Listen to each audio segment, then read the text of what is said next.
So I played for my father in high school, and like I said, he was like, you know, a militant guy, old school, like very, very disciplined and this and that. Like, and even that's like, you know, you're always seeking the approval of your parents or your coach or whatnot. It was no different than ever, like I never got treated anything different. Like I said, later on, you know, my dad passed away. He died like a year after he retired. I wasted 2 years that I could have, whatever. When I finally came around, it was like, a lot was because of my wife. You know, she's like, you know, she's your dad. Like, all right, hey, we finally had that sit down, hashed out. And it was like, you know, because then he was like, you know, I love you, you're my son. It's like, I never heard you say that. Like, you know, now I hear you say it, like, do you mean it? Like, you know, then he starts opening up and it's like, you know, I'm so proud of you. Like, you don't understand, like coaching you, like you made it easy. He was different when my kids were born because it was like, he was around. Like, he got a second chance to like, I want to hug you guys. Like, I want to tell you. And like, my kids like loved him, adored him. Guys, before we get started, just want to let you know, if you have any questions for us, please click the link below. You could ask us any questions via email, and we'll get back to you by the end of the episode. All right, guys, we're here with episode 45 on the Modern Man's Podcast. We're outside of Billy's house right here on the front porch. We have our good buddy here, Dave. We call him Coach Dave in the AYF here. Great guy, great dad. He's been doing an unbelievable job coaching the young guys in town. Billy and I originally started this to kind of air out some men's mental health and different things, and that was really what the root of all of this was. We've kind of made a little bit of a transition towards shouting out local guys in the community that could be doing anything else with their time, but they choose to give back to the youth. We know it's a lot of responsibility being the head coach of these youth organizations and all the communication involved with the parents and everything else. And you know, like I said, a lot of these guys could be doing anything else with their time, and they choose to make a big impact on these young people. And we know now in 2024 that that's more needed than ever these days. We had big, impactful people in our lives growing up playing youth sports, and to know that we got guys like Dave in town, just been such a blessing for these young kids. So, Dave, thanks so much for joining us. No, thanks for having me. I appreciate it, guys. Of course, man. Appreciate it. Of course. So your dad was your coach, right? My dad, I mean, yeah, he was my coach. My dad, he was athletic director up at Queen of Peace High School, private Catholic school up in North Jersey. It's closed down. He was the AD for like 34 years. Head baseball coach for like 30 years.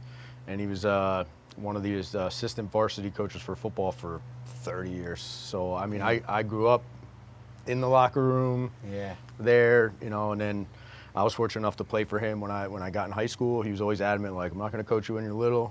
Okay. Like, I'm here at the high school when you get here. You know, if you earn a spot, then that. So, yeah. But, I mean, you know, he was my home. He's my dad. You know, you guys got kids. Like, he's your, you know, like my dad's my first coach from being outside and, you know, learning how to play. And so, yeah, I mean, I guess coaching's in my blood. Was he your harshest critic, too?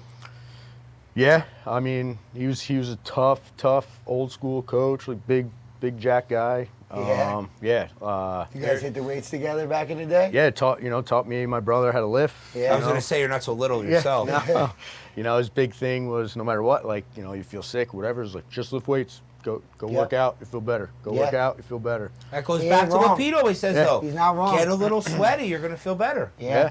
And I mean, I live by that. I mean, whether it works or not, in my head, it works. I go, if I got a cold and whatnot, I force my way through. And I mean, you get your lifts in right away in the morning, right? I've been going probably about since my daughter was born. She's 12, so since she's been born, I go 4:30 every morning. I go 6 days a week. Start the day like that. I try not to miss. Just because, I mean, you guys know, this, you know, schedule's crazy. And then even before they got into stuff, my work schedule, I'm like, I feel like I'm not being a good dad if I come home and then be like, all right, peace out, let me go to the gym for 2 hours. And then come back and you're going to bed in 20 minutes. Where I'm like, I could take that time to do something. So that's why I try to go to the gym. I took some time off, but I go 1 o'clock during the week. I take like a lunch. I have a little bit of a flexible schedule, but I don't want to wake up at 4 o'clock in the morning. Sucks. When I get out of work, I'm either going to football practice, BMX, wrestling practice, baseball. I want to spend time with my girls. Yeah. Like it's almost getting back to that dad guilt we were talking about before. Yeah. Like, if you leave, and it was the same thing with me with the runs, like I would just wait till everyone went to sleep. Yeah. Because I would feel, as much as you have to be selfish in a good way, and working out is a good selfish, I would feel that guilt. Like if I left to go for the run and they're still awake, I wouldn't really feel as mentally good as I would Well, when you they're feel all like you're sleeping not and I'm there. out, I'm Yeah, good. you feel like you're cheating them a little bit. And, for me, it might not even be them because they might not realize it today that dad comes home and then dad leaves for 2 hours to go to the gym. I need it. Exactly. Like, I've said it to fills our Pete, tanks. bro, for me, there's no better part of my day than that last 30 minutes at the end of the night, after football, after everybody's settled down, and I get to hold my kids. We usually lay down, we cuddle, everybody gets in bed with me, and I take some time with each one of them, and it's, bro, I need that. Yep. So, like, if I was out doing something else, I wouldn't get that. And I need that more than anything. Yep. 100%. So, That's what you were saying. You've been saying that a lot, that like that's your ultimate piece, Bro, just being with the kids. And there's nothing better for me. And my kids are stone cold psychos. Yeah. They want to run around. Yeah. Max and Rosie are fist fighting. Rosie and Josephine are fist fighting. But when it's time to wind down and it's time for bed, there's nothing better for me. I had an amazing moment with Rowan the other night. She came in, because like summer times are a little bit different, and I feel like, because Abby's home all summer. So my morning routine, I've said, is way different in the summer. Like from September to June, I got the bus, getting everybody ready, getting everybody out the door. Abby's out the door at 6:30, so I'm all hands on deck. My day starts so frantic. And now my day starts a lot different. Like I'll go out grounding, have my coffee, do my walking. You're and actually Abby's been all grounding? hands on deck. Yeah. Are you feeling anything from it? Like, notice anything? I don't know, dude. I don't know if it's one of those things that you take your shoes off and you're going to get this energy jolt. But my day starts different. Like Dave's starting his day with the weights. Like you're starting with something for yourself. Yeah, but you usually start with a cold plunge, no? Not necessarily. Not I necessarily. thought you were always. doing it. I thought you were a cold plunger twice a day, once in the morning, once at night. It's or... always twice a day, but the timing Is different. It Okay. wasn't always right away. Okay. Which it is nice to start right away, but it doesn't always. I'm not always able to do it. But anyway, so I've been having like this kind of like dad guilt type stuff. But I mean, Abby's been having a blast with the kids, but I've been missing them a lot. A lot of times, like I'll get home, we go right to football practice, then I get back, and ideally, it's nice to walk in the door and they're sleeping. But a lot of times they're still awake, and then when they see me, they get jolted. So I had an amazing moment Sunday night with Rowan, and I could tell that I've been missing the little ones, they've been missing me, and Rowan's like, no, I want to lay with Daddy. And I usually have a hard time sleeping at night. You probably go to bed early, waking up that early, right? So you're just out. Between 8:30, 10 o'clock. If I'm not out, it's out cold. I mean, I'll still get up and do it, but now it's the whole day. I'm like fucked. a toss and Miserable turn. though. Waking up on short sleep. Yeah. I can't do it Yeah, anymore. I'm like a toss and turner and kind of like a nighttime worrier a little bit, and I'll be thinking about all these other things and just can't shut it down. But Rowan's like laying on my arm, and I just felt such peace. And she's just like wanted to lay with me. I end up falling asleep like almost instantly, which never happens for me. It takes me so long. It's and the I was most just like, calming oh, thing this for is me. amazing. Is having. Yeah. All right, so this is going to sound weird, and I don't mean for it to sound weird. They've been a little sick. Max got sick Friday, and it's kind of ran through the house. Josephine's just getting over it now. When they have a fever, and they're so warm to touch, and they're laying on their body heat, like, just know you know they're there without even knowing. Yeah, you feel it. It's just super comforting to me. Yeah. I don't want them to be sick, Right. but like I don't have to look for them. I just know they're there because Josephine will do this thing. She'll wake up, she just sneaks in the bed. She'll get out of her, come out of her room, and she just sneaks in. Yeah. So like I'll wake up and I'll feel the heat from her now, and I just know she's there, and There I'm you not go. mad about it. Like Yeah. I find so much comfort in it. Yeah. Because they want to be with me especially when they're in need. They want to be with their parent. Yeah. I find it comforting that they find that comfort with me. Yeah, you're a little bit at the other end of the spectrum because your daughter's 12. She's 12. I don't know how I'm Do gonna you deal still with that. get these it's moments tough. and stuff? Yeah, I and mean- it hits more now because it's like it's hitting you like, not that it's over, but like there's a part of their childhood's starting to be over. They're turning, she can be a teenager and it's gonna be different. Yeah. And it's like, man, like I want to just hold you, like Yeah. I can still pick her up and whatnot, but I'm like it's not the same. Like not the how many same. more of these do we have left? Like you're like you take it for granted when they're real little. Like oh yeah, Yeah. this is gonna be forever, and now it's like oh I shit, know. like and even with Nico, like he's still a mama's boy, but he's starting to like I don't want to say be a man, but like all right, hey, I don't want you coddling me as much on certain times, and it's like chill, oh, man, bro. you're like Yeah. like I just want to hug you guys. And like I love doing things with my family, vacations, this and that. There's nothing better than if you told me like perfect day, be like, all of us on the couch in the bed, just watching TV, Yeah. everyone laying on each other. Yeah. It's like, give me that Yeah. I feel all that. day. Yeah. I had a moment leaving practice Monday night. We see a family that we known for a long time, and the dad, we never like seen the dad or anything. So Mason randomly goes like, "Hey, where's their dad? Like, did their dad die?" I'm like, I'm not sure. I'm like, you know, some dads don't step up. Dude looks right at me. He goes, "You stepped up." And I go, "You know where I learned that?" He goes, "Where?" I said, "Pop-Up." I said, "Pop-Up taught me how to step up." I was like, "Thank you so much for noticing." I was like, you know, I have to carry a lot of stress and got to make sure you guys have a house and food and clothes and all this stuff. I'm like, "Thank you for noticing." So I get into the house and I'm like, "Abby, Mason had this line for me." And he's right there, so I didn't want to like embarrass him or nothing. So I was like, "No, I'll just tell you later." She's like, "No, you can tell him." So I told Abby, I'm like tearing up. I'm like, "Oh Yeah. my God, dude, thank you.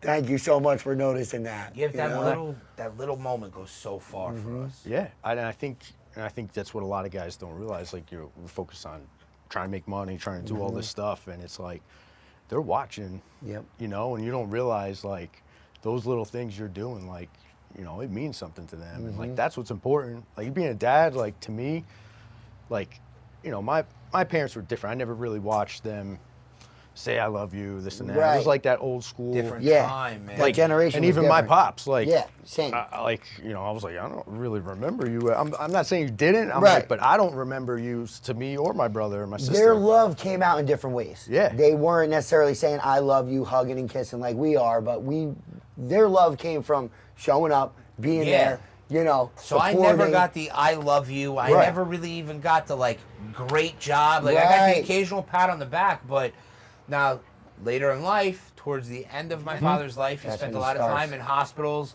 and in rehab centers. Right. And I was there. I mean, as a family, we were always there. Yeah. Super supportive. And nurses come up to us all the time and tell us how engaged we are and how nice it is. And one day the nurse comes up and she goes, "You know, I just want you to know your father's really proud of you." Oh, wow. And I said, "What?" And she goes, "Yeah, he There's was talking nothing about we'd you. rather hear more than that. She goes, he was 100%. talking about you the other day, and you know, he said how you and your brother have made him really proud, and you guys handled a lot of things for him and took a lot off his plate when he got sick." God Now, bless. maybe he was a little fucked up when he said it. Maybe they over medicated him. But it made me feel good to know that he does realize how pure our love is for him. Yeah. Now, he might have shown it to me differently. Right. And I always knew he cared. He was at everything, Dave. I mean, similar to how we try to be involved with our kids, he was involved with me and my brother. But it made me feel so good to know that he said that to somebody. Whether he said it to me, I didn't give a shit. That's all right. But, and I'm glad that nurse took the time to actually say it to you, too. We always, You know? my dad was one of the toughest guys I know, and he never wanted to be in the hospital. He would make your life miserable if he was in the hospital. Oh, But I'm sure, bro. he had this something about him. Everybody loved him. From Freaking that doctors generation of to guys nurses. won't go to a regular routine Yeah. checkup. They're like, no, I'm good. No. If it know? was Yeah, up to yeah. him, he'd be out of every hospital within 5 minutes. Yeah. But he had something about him, from doctors to nurses to technicians. Everybody loved him. Yeah. He could throw a TV remote at you, and they'd be like, Art, it's all good. I'm sure he was, too. But that's just how he was. Yeah. And so we always had a special relationship with the doctors or nurses. Yeah. So we'd send food, or we'd always talk and converse with them when we were there. And that's probably why they were comfortable enough to come up to me. But it's just a little shit. But I said that all to acknowledge. I was taught growing up, like, there were no real big hugs, no kisses. Yeah. I kiss my kids 300 times a day. Ask Yeah, them to come give me good. a hug, whatever it is. Yeah. It's just different mindsets. Yeah. No, and I mean, like, so I played for my father in high school, and like I said, he was like, you know, a militant guy, old school, like very, very disciplined and this and that. Like, and even that, it's like, you know, you're always seeking the approval of your parents or your Yeah. coach or whatnot. Yeah. And like, I never knew, like, I'm like, I don't know if he thought I played good Right. today. Like, you know, I never got that, like, Yeah. hey, great game. Uh-huh. Like, yeah, it was no different than ever. Like, I never got treated anything different. And, you know, like I said, later on, you know, my dad passed away. It'll be 5 years ago this fall. God bless. So unexpectedly, whatnot, and he just retired. So that's what kind of kills. I mean, Yeah. You're good, bro. Trust me, I get it. like with Nico, my son. Yep. He never got to see him play football, baseball, and he'd probably be coaching with us right now. if I he was here. 100% knew You know, that. he retired, he died like a year after he retired. He never really got to enjoy nothing. Yeah. And he, you know, he changed. My parents got divorced right after I got out of high school.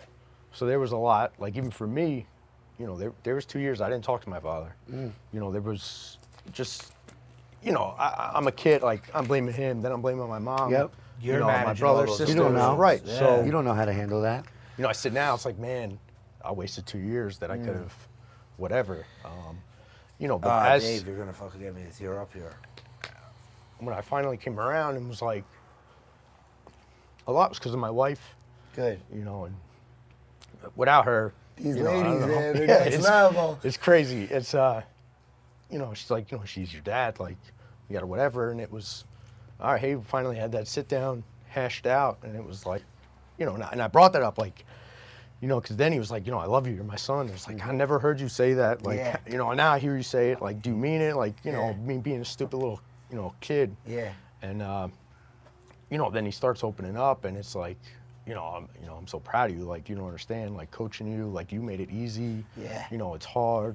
You know, all these things, and it's like, man, and he was different when my kids were born, because it was like, Yep. he was around, like, not that he wasn't around with us, like, he was coaching, but it was like, That grandparent, you got that to be around grandparent in a role. different capacity, Yes. though. like he got a second chance to Yeah. like, Yep. I want to hug you guys, like, I want to tell you, and like, and my kids like loved him, adored him, like, he was retired, so he was in a bind, like, my wife's working, we're working, he'd be like, I'll come watch him, Yep. I'll come watch him, and it was like, seeing him and my son, they were like so tight. Now, did he live close to you guys? I lived all the way up north, hour Still away. made- He would still come made the down. trip. He would come down, and he was down all the time. You know, and do whatever. And it was like, yeah, literally, like I said, you know, unexpected. And it was literally right before Nico was starting flag football and baseball.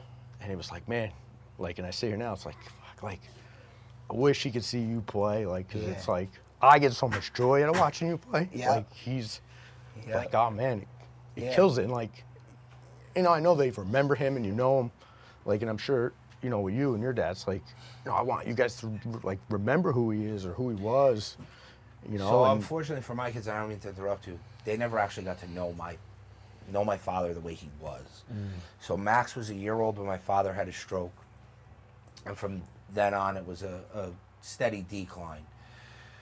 He came to a couple flag football games. Now, this is a guy that throughout my entire time growing up was involved in everything. He mostly coached my brother's teams because I was always a little bit older, and he was involved with me Yeah, and, you and see Michael. some of that. And I'm good with that. Multiple Like, siblings where the yeah. dad will be on one field. But he showed up for everything. He Right. coached every sport.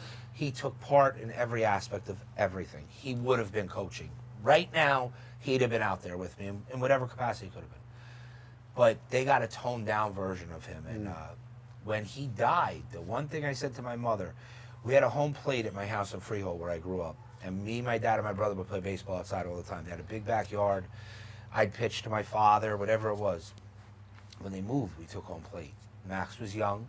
He was maybe like 6 months old. And my mother always said, we could put this in our new backyard. Max and your father could play. yeah. And Max never got that chance. And, you know, so I said that to my mom when my dad passed. I said, you know, I just wish that my kids got to enjoy my father or enjoy their grandfather the way he would have wanted. Right. Yeah. Because, like, my mom would come with him in his wheelchair to the baseball games.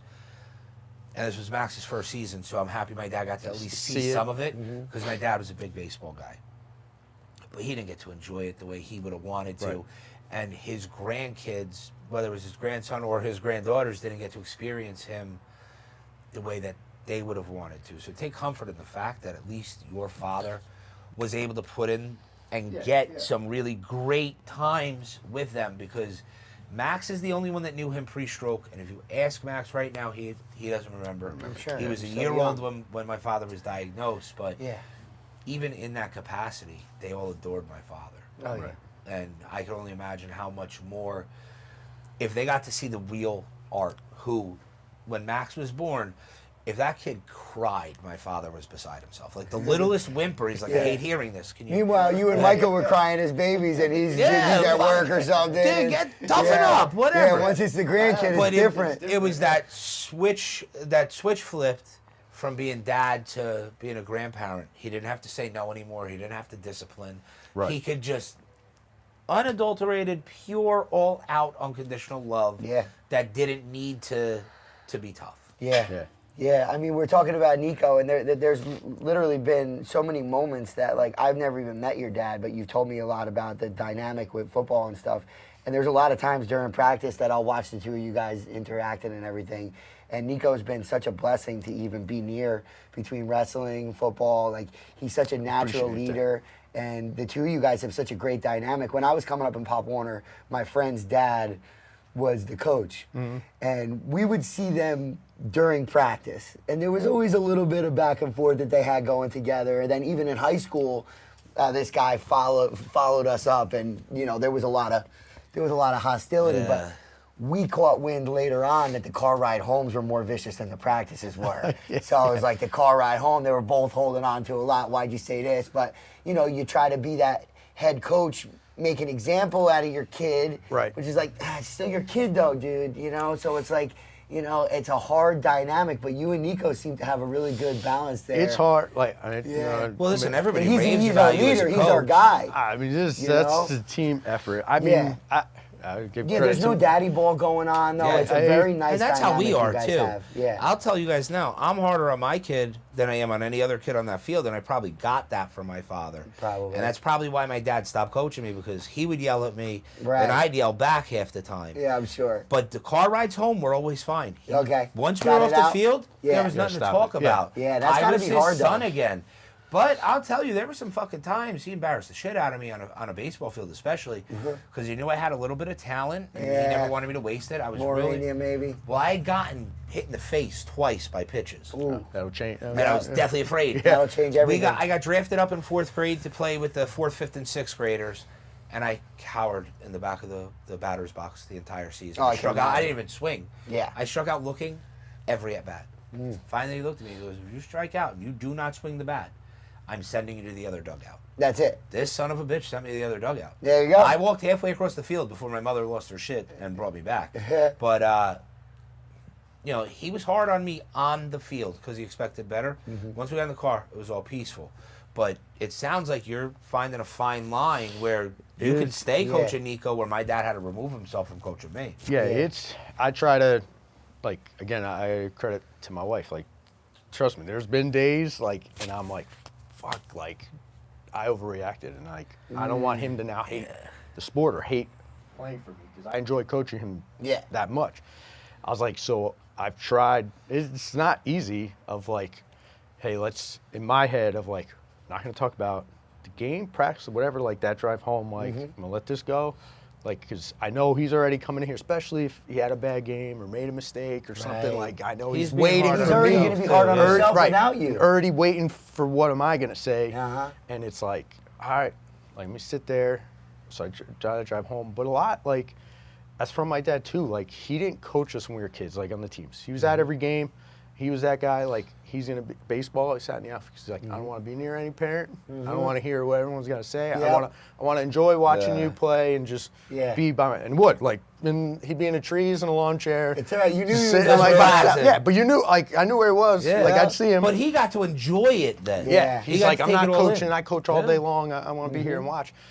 But he never, you know, whether he wanted to or whatnot, you know, I've never really asked my mom. I'm like, never after a game I've been like, oh, like, you struck out twice. Yeah. I mean, he'd make it a point, like, if I went, you know, 3 for 4, like, had 3 home runs, he'd be like, yeah, it was great. He's like, you know, you struck out that other at bat. Like, always, like, I'm like, I'm going to knock you down. I don't know, everyone should be too high or be It's too good to be low. like that, though. You gotta be humbled every once in a while. Well, I just saw a video last night that actually resonated, and they said, like, if you celebrate the straight A's all the time, now the kid's going to think he's got to be perfect and he's got to be a straight A, and that's going to kind of create this thing in the back of his mind that he's going to now go into the workforce and try to have that same, am I doing good? And I'm like, no, dude, like, celebrate, like, the effort, you know? And it's the same thing with the sports. Like, you celebrate the wins all the time, or, you know, you make it all about this being so amazing. Oh, you had such a great game. That's where everybody falls into. Oh, you had such a great game. That's where it starts to get real selfish, and it's not the real world. It's not reality. And like these youth sports are kind of preparing them for what real life is going to feel like, and it's not going to be undefeated the whole time. Yeah, it's not but going to be you've a prepared perfect me day. for that. Yeah, well, watching it's not you perfect. and following how you've been with Mace has put me in a much better position as a parent. Right. Now, I told you, Johnny convinces me to bring Max out to Kalahari for a wrestling tournament. Now, we go to this wrestling tournament. It's at a fucking water park. It's called Escape the Jungle. I assume this is like a vacation thing. It's going to be like cool, laid back, easy. Not Pennsylvania wrestling. I was so far off. It was 3 days. There were 3 days of wrestling there. Intense. There were hammers from all over like the East Coast of the country. Yeah. Max went 1-3, or 1-2. So he got the crap kicked out of him his first match. He got pinned. Cool. We rebound. He pins somebody. Next match, he gets tech-falled before the end of the second period. I'm sitting on the mat screaming, "You've already won, buddy. Just keep fighting. Don't give up." I'm the only person cheering for my kid to lose, but lose trying. Yeah. Bro, I didn't need you to win. I didn't need one victory. I don't want a victory. All I want is you to show up and try. Don't give up. Don't lay down. Whether it's football, baseball, wrestling, or everything. tiddlywinks. Yeah. If we're here, give it your best. Yeah. And that's Dave, all how I do you like want. being a wrestling dad sitting there, like when your kid's out there with another kid in basically a fist fight that's not like. It's one of the coolest things Stay to watch, calm. and I don't want to say nerve-wracking. It's definitely nerve-wracking for my wife, but it's definitely like, my emotions are like for him. It's not even so much like, oh, I want you to win or lose, like him, like, are you okay? Like, I don't want you to get hurt, but like this and that, but I want you to like be okay. Not come, or is he crying? Like, you know what I mean? It's so emotional. Like, I like that he's got that internal emotion though. He reminds me a lot of how I was when I was a little kid. Yeah, he's so emotional that you could tell he cares, like he wants to be there. They're putting emotion into their match. That's what I mean. It's internal. He's not faking it. But I didn't understand. He's giving Max effort. In the beginning, I didn't understand that. Max's first match, you were there. Right. You want to be like, don't cry, don't cry. No. Well, he's out there. His first match I think he went into overtime and he won. It was one of the early matches, so he had everybody in his corner for Predator. That was an emotional day. There was a lot of people He was there, Zach Cunliffe, everybody that he wrestled with is over there. He comes off the mat. Now, I'm shaking on the side. Bro, you were like sweating and red that day. Bro, I was hot in there too. But. Yeah, but I was welled with emotion.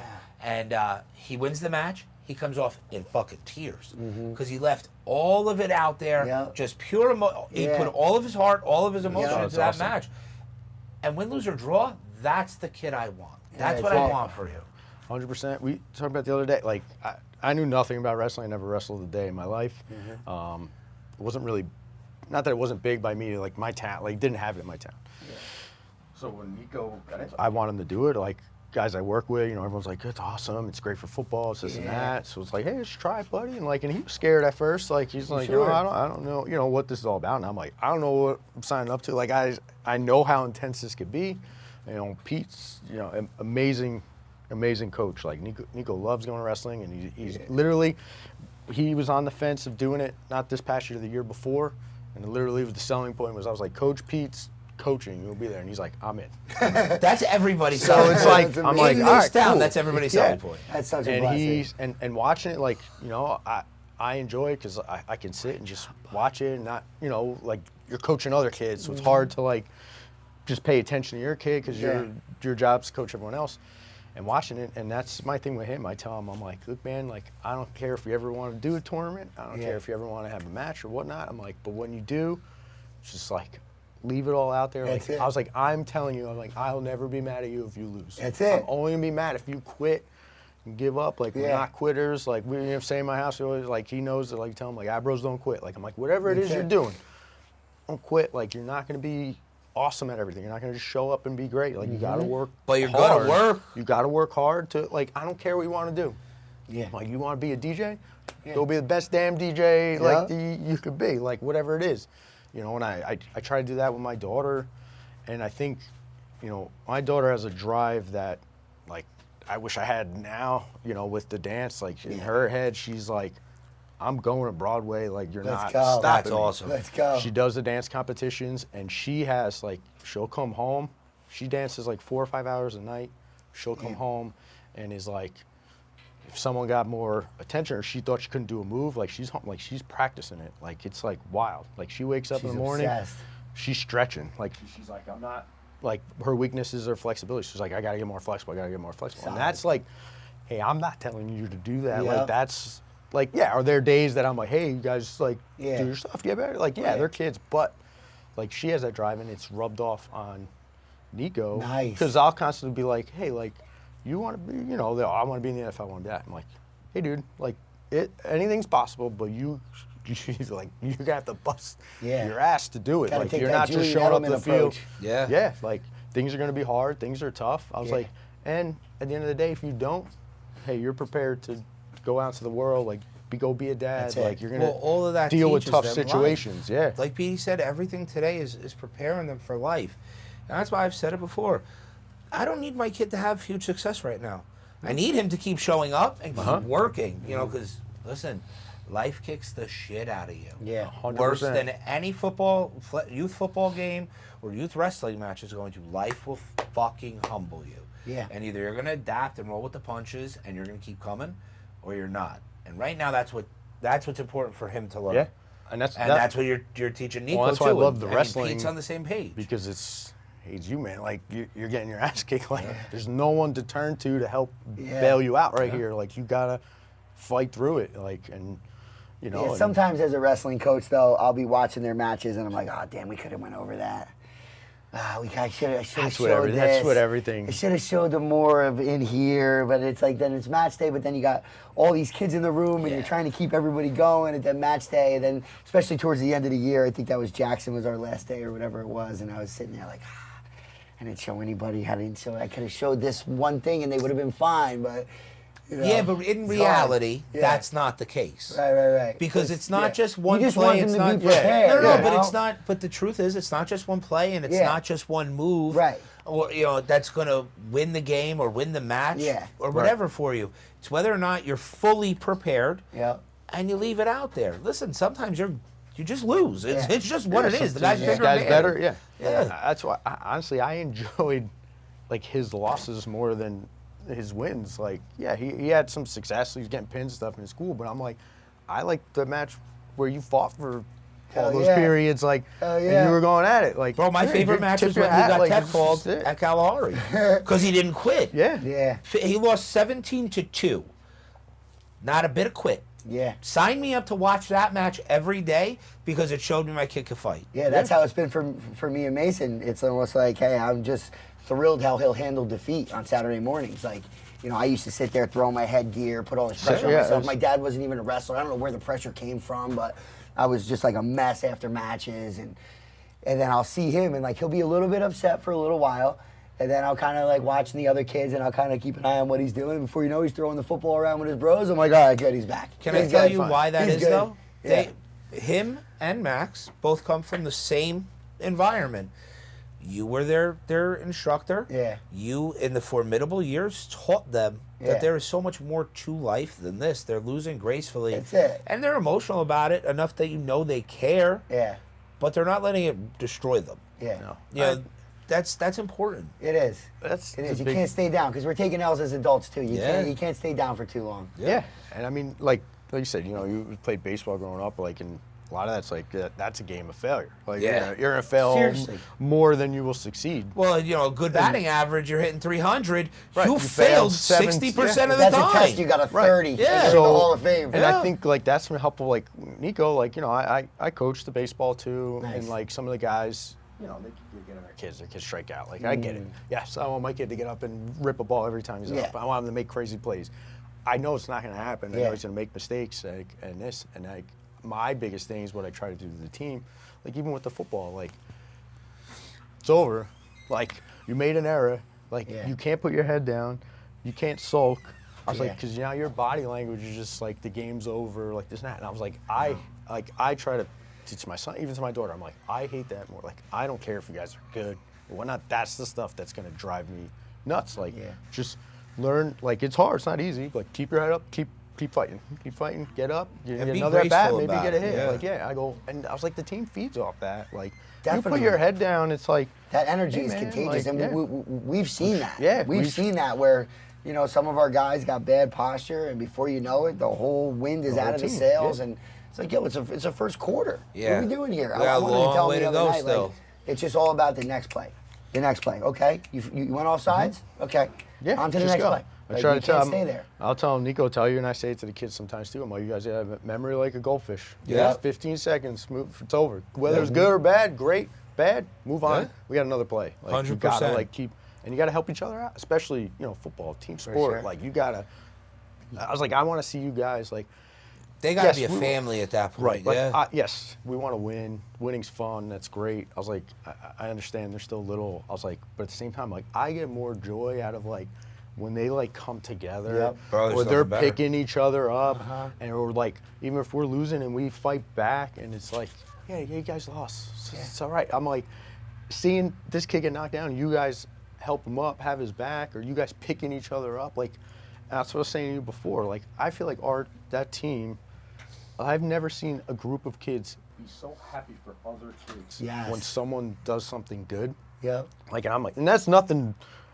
I don't think it's anything we've No, you done. can't Like teach themselves, that. like, Yeah. you know, I was like, I've seen teams like, yeah, they're real good, but the kids, they're all selfish, or they're this and that. And you have the parents, and then this and that. Like, I'm like, our kids, like, Nico, like, yeah, he's gonna want to score a touchdown. He's gonna want to rip off runs. I'm like, if we won, I'm not like, he like, that's awesome. Like, genuinely happy for them, know. and like, not gonna come home like, oh man, like, this is what it is. Like, we won. Like, it's Yeah. great. Like, So I'm like, yeah. It's, our kids all play. So for our 7U team, the majority of our kids were on 2 flag teams. Mm-hmm. Now, mine and Scott's team was together for 3 seasons. These boys would run down the sidelines while somebody was running down the sideline on the field, Yeah, cheering yeah, for them, yeah. scoring their touchdowns. Yeah. And it's carried over now. Now we're in pads. We haven't really we have our first scrimmage next Tuesday. Okay. They're high-fiving each other after every just drills. Yeah. They're warming up. We do our stretches, and then they do a little bit of running. They're high-fiving each other just during that. That energy and that atmosphere, yeah, you could kind of teach it a little bit, like we're a But they team, gotta- but they got to They gotta buy have it into within it. them. They got to do it. They have to have that heart. And I'm happy to hear that I think we're kind of on the same page as you guys, which Yeah. means as coaches, we're doing well. And as players, we got some good-hearted guys. Yeah. That's it. That's what it's all about. I'd say you have like a cousin or something that plays Major League Baseball?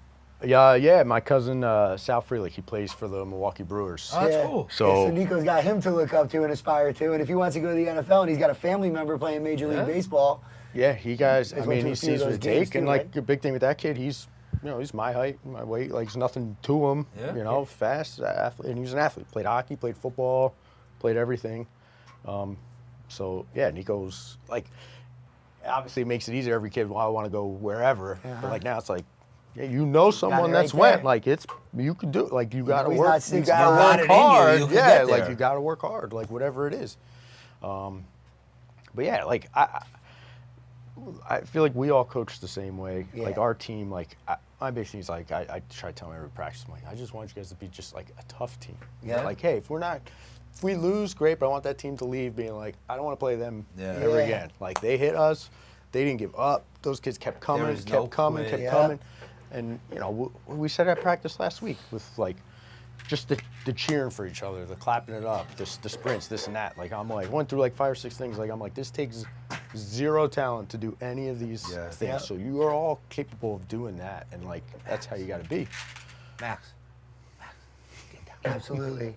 Sorry, guys. Nah, it's good. But I mean, the kids are great. I enjoy coaching, and now it's gotten for the last few years, like even like the whole team, but a core group of these kids, like they're like a second son to me. Like I enjoy seeing them grow, like on the field and off the Yeah. field, like the type of kids they are, and see them together. Like Yeah. it's awesome to watch. Like Yeah, but being as special as you've been to that team is brought some spotlight to you because now you're on the board and Yeah, a whole right. other bag Yeah, of worms yeah. for you, right? But that's all another right. whole-time commitment too, that you got to Yeah. get the right people in those seats on these boards and everything. It's tough. Everyone's got work. Like A lot of time, I'm, too. I'm fortunate enough to, you know, I'm a cop I work for the prosecutor's office in Middlesex County. I didn't know that. Yeah. Oh, my dad's friend was the chief investigator for the Middlesex County Prosecutor's Office for a very long time, Tommy Rizzo. Oh yeah. Yeah, it's one of my father's closest friends. Yeah. So I've been there. I started up in Hudson. I mean, from up north, so I was there for like 8 years. Came down here, trying to move closer to home, and I've been there since 2014. I got lieutenant last year, so it freed up. Like I was always on call. I've been in the homicide unit for the last 10 years, but now I'm not really on call, going out as much and stuff. So, like, that's what made me kind of join the board. I was like, all right, like I kind of come home at normal time. Yeah. Wasn't really expecting to take on the VP spot, but I heard you got sold that. Healed, and so like we saw you kind of get a little bit chippy with the kids Friday night, which was a breath of fresh air for all of us. But you stay really calm. Did you in homicide, like there's this Netflix series that comes up, and I see the word homicide, and my stomach gets in knots. Yeah. Did you carry some of that shit? Like, do you definitely still carry that shit? Like, because I don't know. For me, I've been saying for so long, like I feel life, I feel other people's energy, and I got a criminal justice degree, and I feel like things just worked out great because I carry all this stress with the mortgage industry. And it's not life or death, but I couldn't imagine like being involved in like every time your phone rings, it's because somebody died. Or there's a body in the trunk or something. Like now you got to show up and see that guy. Like, is it the weights that keep you cool there? Because I'm sure a lot of people in your field, unfortunately, are crushing cans when they get home to try to get away. You know, now marijuana's legal for the cops. You know, marijuana's legal now for the cops, so you can kind of get on that. But that's a slippery slope, isn't it, with the law enforcement? I mean, they made it legal for the law enforcement. It's kind of handled no different than drinking. Like, you know, be responsible. Like, don't show up high. Yeah. Right? Like, if you know you gotta. But I'm saying, like, there's these coping mechanisms that aren't good for you that you can easily fall into. Like, if I see a dead body in a trunk and I'm in law enforcement, granted I don't drink, but if I did, dude, I'd be right on the beers. I can't believe I just saw that. It's I think hard. It takes a certain mindset. Probably. And either you can do it or not. Yeah. The hard part is like, you know, you got to be the tough guy, right? Like, especially at work. Like, we don't want to talk about our feelings. Like, you don't want to let everyone know, like, hey, this is fucked up. Like, it's affected me or whatnot. Like, and then same at home. Like, I don't want to come home and let my wife know, like, this and that. So it's like, you bottle a lot of stuff up.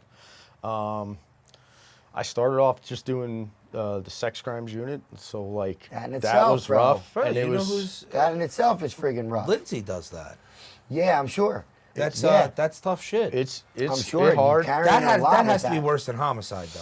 They're both. It's different. It became hard when my daughter was born because now now I have a kid. It's got different meaning now. And now you sit here and I have, you know, a little kid sitting across from me in a room, and I'm trying to get him to kind of relive his nightmare, basically. Relive the nightmare. Right, and then you got to bring the guy in or whoever. How do you control yourself with the suspect in front of you that's questioned to do that stuff? And you have all the evidence, and the guy's sitting right in front of you. How do you not headbutt that guy? Yeah, it's a total, especially now, you know, it's not 30 years ago where, you know, these guys rough some dudes up in the room. Like, now everything's on camera and you're watching, so it's a game, like, and it's a mind fuck to say, you know, you're sitting in there and it's like, cool, so now for the next 2 hours, I got to try to be this guy's best friend to get him to confess and tell me, like, basically, like, that it was okay what you did. Right. Like, oh my God. And keep a composure when it's like, and then you're starting internally you're right. And now all of a sudden I'm thinking about my daughter, my kid, and it's like, oh my God, like this poor. And now kid. so I'm picturing all that. So you got all these thoughts happening in your mind. You got all this anger, and you're sitting there poker face, and acting like this guy is your guy, and so he can give you some.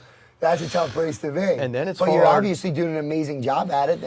I did all right, I guess. You know, I mean, you got your lieutenant now. The hard part is, like, it's going to be weird since I'm fucked up. Like, I enjoyed it. Like, it's almost that, like, that athlete in you. You're back in the competition. Right? It's competition, so, like, sports ended, right? Like, I stopped playing baseball in college, and now it's like, now you're trying to beat the bad guys. Now what? Like, so, like, I still worked out. Like, and I still try to take it, like, even life. Like, this is like a game. Like, I don't like to lose. Yeah. Like, I'm going to bust my ass. Like, I want to be the best, like, at what I'm doing. So it's like, all right, cool, like, I'm gonna do this, like, I'm not gonna lose it to you, like, and that even comes, like, you gotta go to court, you gotta testify, like, and that's a game, like, so there's days, like, forget the physical aspect, like, you chasing dudes, you gotta, you gotta put your hands on people, this and that, like, then it's more like a total mind, like, those 3 hours you're in a room with a guy, like, going at it, you come out of there, like, drained, and then you gotta come home, now you gotta come home and be a dad, and then you're at football, or a husband, and then or coaching a bunch of little kids, like, and it's like, it's rough and it's hard. Like, you almost become like immune to, like, nothing bothers you. Like, you start seeing, family members pass away. It gives you immense perspective on things too. Like the shit that Billy and I are bitching to each other about.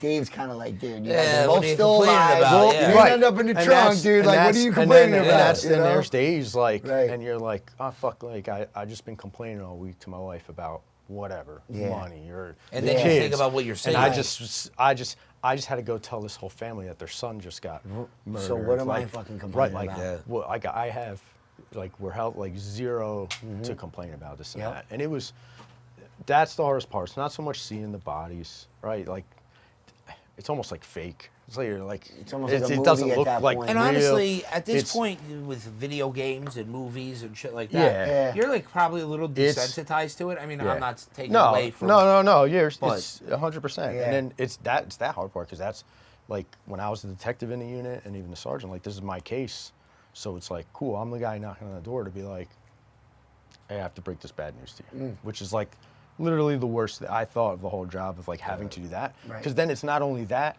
you now have this kid crying on your shoulder, and it's also cool, like, I also need you to calm down, because I also now, like, I gotta ask you some questions and try to solve it, and it's that fine line of, like, I feel like a lot of your aside from just your dad, a lot of your law enforcement experience, how long have you been in it?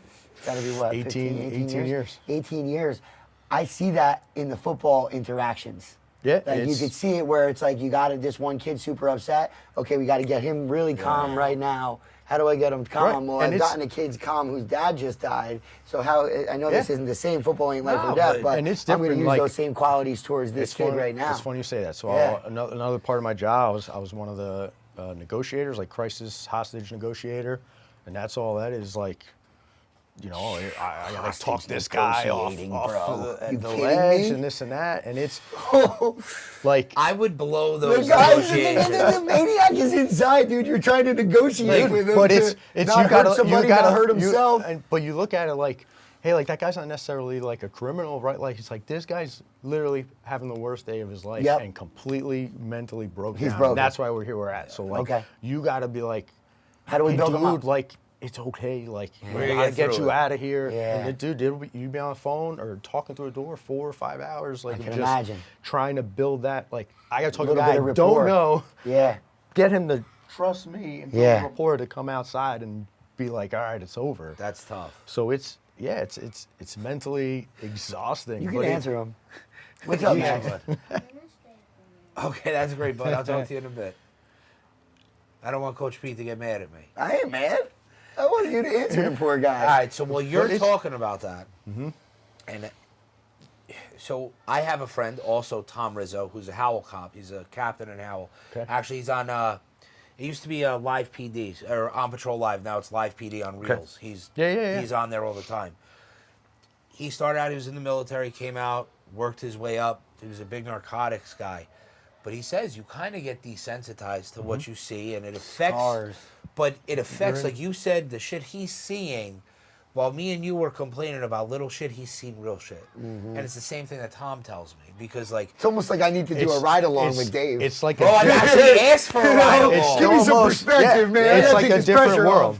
Yeah. Like, my wife, like she doesn't get, like, I'm like, it's like I'm going to a completely different place for these however long I'm there for. Well, you guys are dealing with shit. Whatever, Shit. And you're seeing a lot of, like, the worst of the worst, and a lot of things you saw in sex crimes and stuff. Like, that's got to be hard to even go from the sex crimes unit to, like, being a father. Like, it's got to be hard to even be trustworthy of anyone. And then, like, you see the numbers on sex trafficking and all these creeps out there, and it's like, if I were you, like, and I'm in the mall or I'm at Target, I'm like, or 12% of these guys are out here. So if there's 1,000 guys, 12 of these weirdos are walking around Target right now. Which one is it? Like, so that's you probably what have makes a good gauge on who the guy is. Like, I don't trust anyone anymore. I can Like, imagine. and that's what Watching makes it hard for football. kids, right? Like my wife be like, "Oh, they're going there." I'm like, "No, we're not going to anyone's house." No. It's like we know. I'm like, I don't know. I don't know. I'm like, I don't know. I'm like that. You could when I first had my daughter, I remember telling my brother, I came see her. My brother's 2 years older than me. I'm like, cool. Like, hey, you'll never watch her by yourself. And he's like, what? I'm like, bro, you know how many uncles I've locked up for but it's like, and they're like, my family's looking at me like, You just what the hell can't are you shut talking up. about? around his niece. Like, what are you talking about? And Yeah. I'm like, Yeah. I don't know, man. Yeah. Like, I'm sorry to it's laugh. just- I'm not yeah. trying. But it's real. yeah. I mean, when you see Yeah. how many uncles. yeah, and it's, Well, it's, yeah, it's dude, I just- feel for your brother. Dude. He's like, all right, He's I'm just- not that guy. I want to see my niece. He's like, I yeah, was like, I'm like, kidding, not kidding. Yeah, I'm not really, yeah, not sure yet. Does he watch her now? Supervised- Yeah, like He's on supervised visitations. Yeah, him and now. my sister-in-law watch them. Dave's reminded me of like, what's that movie, Meet the Fockers? Yeah. Yeah. Dave's got it, yeah. He's Got the like, lie he can watch, detector he's got a test. camera. He's got a and everything. camera and the Oh, you're a little bears close and there, but you're a the little close. It's what became hard. For me is when my dad died. It made working the homicides like harder. Because granted, like my dad was a murderer, whatnot, but it was unexpected. So I remember he passed away. I got a case a month later, and like going to make notification, and I was like, I got to be there. Like, I'm like, holy fuck, like I'm breaking down. Like it's like, And it's a you've been on the different other side of feeling. it now. Yeah, where I've become Right. here. Like, yes, I'm compassionate and I feel, but like I never. You didn't know what it was like to Yeah, receive I'm never that sitting there note. like now you're showing crying with up the guy. knowing. Now I'm sitting there, I'm like, oh my god, like this and that, like, and it clicked, like, and I was like, I don't know if I can. I remember coming up to him, I'm like, I don't know if I can do this anymore. Like, be in the unit, like, because I'm like, And this is if I'm 5 gonna years keep, ago. if I'm gonna keep being like this, I'm like, I don't know. It's like, And that might reopen things for you internally, Yeah, where so you're it's- at a case that you're supposed to be focused on work-wise, and now you're bringing your own life kind of into Yeah. that situation. That's and, hard and stuff. I think what was hard, like kind of back, like with my dad, is like you talk to anyone who's ever, like, people see me and it's like, oh my god, like you're your dad. Like I look just like him, like whatever. You stand like him, everything. And I think we kind of have similar personalities. He's super sarcastic and whatever. So, like, it was like weird at first when he passed. Like before we passed, like I'm like, he became like an awesome dad to me because I talked to him on my way home from work. I'd have like a long drive, see him every weekend. Like I bounce like everything off of him. Yeah. Like, and it was almost like, hey, like I fucked this up when I was a dad. Like this is what I've learned. Like it was almost like, cool. Like I'm learning more from you now than I've ever like learned growing up. Like, well, I'm glad like, you had that. and that's what kind of like kills me now. Like I'm like, I haven't been able to really fill that void. I've tried, like, I talk to my brother, I talk whatever. I was just not the same because I would be like, even about like the kids, like, oh, Nico's acting this way, like, I want to yell at him, like, or I'm trying to teach him how to catch. Like, what did you do? Like, it's hard. Like, I know you guys think like the football, like, oh, you guys are organized or whatnot. Like, there's days I'm home, like, I wish I could pick the phone up and call and be like, My hey, man, how would you? I feel it. I right. never I'm see like, any how? of that. What And would Billy you do? needed to Like, hear how would all you this. help with Bro, these kids? Like, or how would fucking you get it. just run the defense? Or like Yeah. at baseball, like, hey, Nico's striking out. Like, what would you do? And it's like, I don't know who to ask. Like, my brother's not. I mean, I love my brother. We're super close, but he's not like if I were to ask him, I'd be like, all right, just practice hitting him. Yeah, like, just I'm like, work on cool, it. thanks for the fucking advice. like, nothing. I regret yeah, calling like, you. yeah. And it's like, I've only had to deal with it for literally it was a month yesterday since my father's passing, so like I didn't get that opportunity to really call him and discuss things the way we would have able to have those conversations prior to his health issues, but he was still there in some capacity. I could still talk to him, and he could still provide good advice. Have you had a realistically. decent amount of moments since then that you've thought about, like, reaching out? and in been the like, last oh, 30 fuck? days? Every day. I can imagine. Every Yeah, sure. day. Multiple times, probably. Just because, listen, Yeah. that was my best friend. Yeah. I mean, listen, we were at odds a lot, and he would, it wasn't always great, but no matter what, he always had my back. I didn't, there was a period where we were not on the best of terms, but that was probably also a lot my fault. Stubborn, hard-headed. yeah, Yeah. same, And, same. Guys, we have that way Yeah. about us. Yeah. But there is not a day that goes by that I do not want to pick up the phone and call my father. I have accidentally called him 3 times since his wow. passing, and I would realize it as wow. I picked the phone up from dialing it, and it said Dad, and I'd have to hang up. But Bro, I get what you're saying. Bro, Luckily, I if you haven't do that felt again, it like that enough. If you do it again, maybe just leave a voicemail.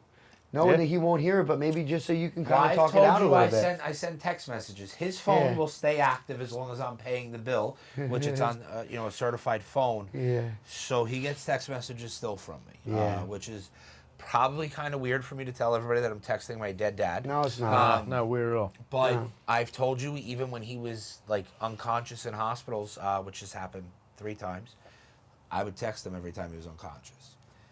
Just there were things that I had to say. Yeah. That whether he woke up and was able to read them or not, I needed to know. I tried to communicate. And the morning he passed, I read it on the episode with Zach Bohm. I texted him that morning, probably 2.5 hours before he passed away. But I have sent him text messages in the last 30 days since he's gone.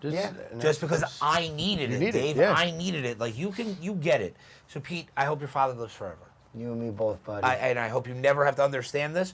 He was at football the other night. I know, Your The father. rest of them, all the parents are standing over. My parents are right by the water bottle. My mom's going, "Where's Mikey? Where's Mikey?" I'm like, "You guys don't see nobody else is here? It's just you guys over here? All the other parents are over here." And they're like, "Oh, we just want to see the boys." And it's just like, They're the best. No, I know, dude. I know. I saw something that came up and it said, as long as you, and it was a phone, and it said, as long as you can still see mom and dad, and you can You're still blessed. call mom and dad, you're blessed. Yeah, and it's, you're listen, great. I mean, we all do it. Everyone takes everything for Yeah, granted. you really know? do. And then it's that, and it's hard. Like, I want to teach the things like he taught me. Like, I want Nico, and my daughter You are, to know. though, dude. And You and it's are, hard. and I like, feel and like in this way that, not to cut you off, Dave, but I feel like in this way that, like, your dad is still watching. Like, he's still I at feel it. practice. He's still at practice. He sees Nico. Like, his presence is here. So, for me, His presence is here. sorry to cut you No, you're off, good, but you're good. along with what he said, the only thing that, because it's so fresh to me, I really haven't had time to process it or to grieve it, but it hurts. yeah. What gets me through it is my kids know, like it rains and they're like, Pop's peeing on us. And the other night, we came home from football. We're in the backyard. I was getting ready to cold plunge, and he looked up. He goes, "I think I just saw Pop in the sky." Good Bro, it's man. shit like that. And he was so pure when he said it. And I looked at him. I said, "What did you see, bud?" And he goes, "I saw 3 circles. It had to be Pop." I'm like, "Okay, whatever you corresponded that to. It makes me feel good that you know he's with you." It's the only thing that can get me through it because. That's nice. Bro, I love my mother. My mother and me, I talk to her 15 times a day, but my father was my rock. Yeah. If I didn't think in some way, shape, or form he was with me, I don't know if I'd function. I don't know if I'd have the strength to get through it. So you got to believe in that. At least for me. I have to believe that he's up there looking down on me. His godfather, who was a little bit older than him, my Uncle Frank, my great uncle Frank, just passed away. His funeral, his wake will be next Tuesday. So, since I found that out, I'm saying to myself, at least they're together. They're together. And I had a great relationship with my Uncle Frank. So, like, now I know I got 2 people up there looking down on me, supporting us. And that's, bro, it's tough. Losing a parent's tough. It doesn't matter what age. Nope. Or what the circumstances. No, and like I said, it doesn't matter your age. You're going to feel it, and it's just I was just, when I talk to my wife about it, I'm not a big express my At least you feelings. talk to your wife about it, I don't talk to No, my wife. she'll bring it up, but she knows to, like, Yeah. I'll ask when I want to ask, like, when you want to talk, like, and there's days, like, I'll just tell her, like, just think about him nonstop today. Like, I wish he was here. Same thing. Like, it doesn't go away. Like, I want to call him, or I thought to, like, call him real quick, like, I want to tell him this. Because even with work, like, I don't really discuss cases, like, with people, like, even my wife. Like, but more, I'm like, you don't need to know. Yeah. I don't want you to know. You gotta Exactly. Like, it's not that I'm hiding Shit, it from you. I'm like, I don't want Right. you to know how fucked up this Gruesome. was, Yeah, like, it this is, and that. Yeah. I've opened up more a little bit towards the end, like, I mean, she's like a crime movie, like, the phone rings, like, what happened? Yeah. I'm sure. You And wanna she's know, probably a like, freaking nervous it's- wreck with a lot of the right. stuff that you got going on too. Yeah, and it's like, I would talk to him about it. He knew nothing about, like, being a cop, but, like, it was just like, and I'd be like, I'm trying to solve this and that, like, and this is where I'm at, like, I can't get this, like, and it was cool, and he'd laugh, I always make light of everything, like, and it was like, it would, like, help me, like, decompress on my way home. And that's the same with like the lifting. Like I have to go. Like my day's messed up if I don't go. Like yeah, there are days I miss, sure. I was like, but I also am trying to, like what I tell my wife, like, and I like to think it's like working with Nico and like hard. Like I'm like, hey, like you gotta work hard. Like I don't want to take time away from you. Like there is no excuses. Like yeah, I'm fucking tired. Yeah. I'm like, but I'm gonna wake my ass up. Like they know I get up because they see me come home.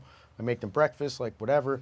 And I'm like, I'll tell Nico, I'm like, I heard Daddy already worked out. Like, what'd you do? Like, and he'll start doing push-ups. And to the point now, he's doing it on his own. Like, he wakes up like, Dad, I push-ups too. Like, and I'm like, good buddy. Like, you gotta like, whatever you're doing, like, you gotta work. Him. Right. Sure. Like, and I'm like, I want you to be a better father and husband than like 100 times fold than what I am, you know. And I want my daughter, like, yeah, there's days, of course, like we all argue with our wives, fight with our wives, like, and there's times I gotta step back, like, I'm like, I don't want her, like, to think that's okay, you know, if I yell at my wife, and I'm like, you're setting an example for your daughter, too, right, yeah. Like, so it's hard, and a big part, like, you know, I grew up Catholic, whatever, went to private, you know, Catholic school my whole life, you know, whatever, but, like, when my dad died, my wife is big, you know, reads the Bible every day and has constantly been like in my ear. And, you know, since then, you know, I wear my bracelets every day, my Bible verses.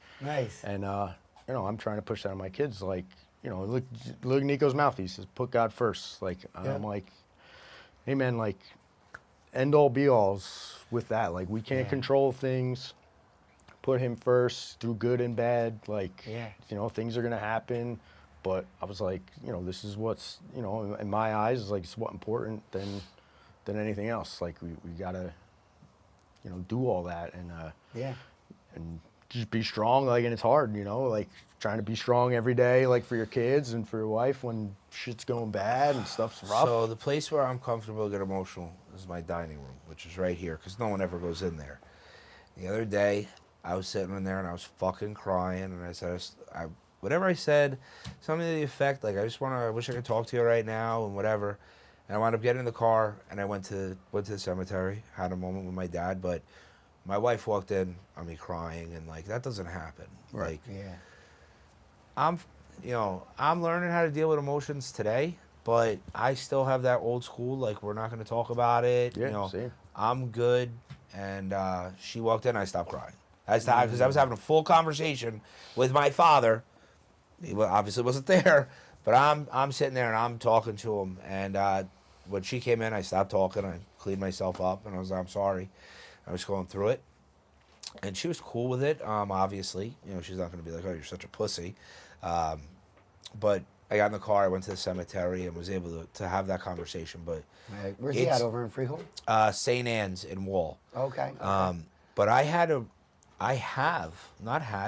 still have a very difficult time being vulnerable like that with my wife or my kids. Fine, dude.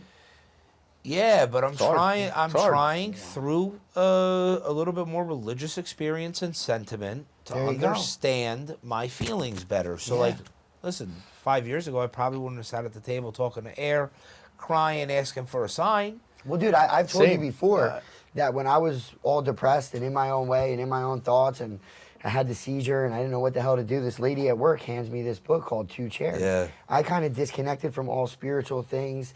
After my brother-in-law died, we're kind of sitting there at the funeral, and I didn't really like the words that were being said about him, and he was going to this place to seek some help, and I just kind of disconnected. I was like, you know what? You know, I don't need that, blah, blah, blah. And I read this book called 2 Chairs, and it's basically a two-way street between you and God.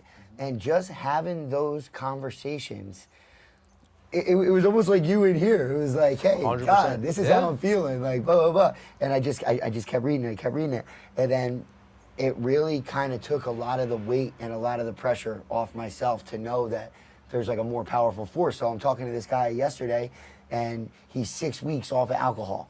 And he's big into the Christian church, and he goes all the time. And he's talking to me about alcohol and all these different things, and he's saying that he kind of like hates alcohol now. And I'm like, good. I'm like, dude, you have God by your side. What more do you need? Like, you don't need any type of substance. Overcome There's anything nothing in tequila or these drinks that are going to give you any more clarity than you're going to get right there at church. And like, you already have that component. So you don't need anything more than that. Well, I've realized for me, faith will get you through a lot. Just you gotta believe in something. And you know, we said it with Ronnie Strangio. If you're looking for an answer, you're gonna find it. Whether it's a positive answer or it's not.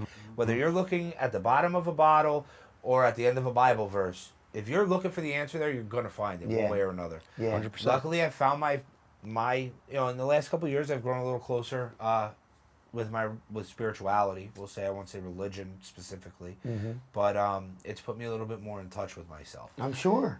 But Ev just alerted us we're running down on time here on the batteries. Yeah, it's been a little bit over an hour anyway. Dave, you got anything else to leave us with? It's been such a blessing to hear a little bit more about you, and you've been so amazing, and I absolutely love coaching with you and being by your side and, you know, watching how you are with the kids. But it's been great to get a little bit more of an inside track onto who you are as a person, and I have even more respect for you.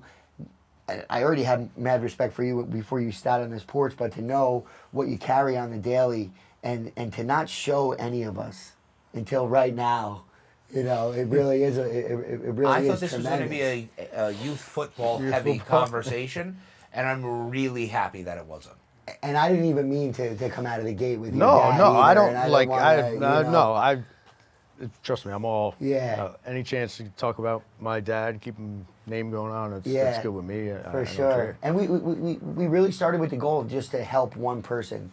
And the two of you guys were kind of able to help. I think Dave was really able to help you a lot. Yeah. And I know that there's going to be people tuning in that are going to be in a similar boat. And if anything, you know, my dad just turned 70, and, you know, I hope you got him for sure another that 50 I years, continue to Speedy. talk to him and, you know, let him know. He keeps sending me he doesn't even have Instagram, but he sends me like these Instagram clips. He keeps sending me appreciate all of these it. YouTube clips, and sometimes I'll be getting carried away at work. My things get so crazy. Yeah.